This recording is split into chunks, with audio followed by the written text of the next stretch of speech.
So if you want to understand just how much power Hirohito actually had and how involved he was, you can't just study Hirohito's life. You have to go back and study Meiji, his grandfather, and the entire systematic change that happened to Japan in that era. It radically changed Japan. There is a noticeable difference between pre-Meiji Japan and post-Meiji Japan. It is so noticeable that the era is referred to as the Meiji Restoration, which a lot of you probably know.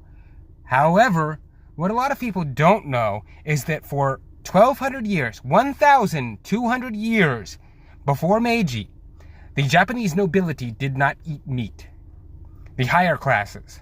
The lower classes, the poorer people, they would eat whatever they had. So if it was meat, there was meat. It didn't matter. They ate food to survive, whatever it was. But the nobility that had the choice, they would not eat meat. They would eat fish, but that's not really considered meat in the same way as like a cow or a pig or a chicken, stuff like that. For some reason, I don't know the reason, they didn't eat meat. That did not come up, and the reason why didn't come up in my research. I'm still looking for why. If I find it, I will update and let you guys know. But so far, it just hasn't come up in my research, so I have no real frame of reference as to why that happened. What I can tell you is that when you research the Meiji Restoration, you start to see all the seeds of everything that was going to be sown by the Japanese Empire from 1937 to 1945, the entire Pacific War. And then there's state Shinto, which the Meiji oligarchs warped and turned into a system where you no longer see the emperor as the descendant of a god, and that he is a living god.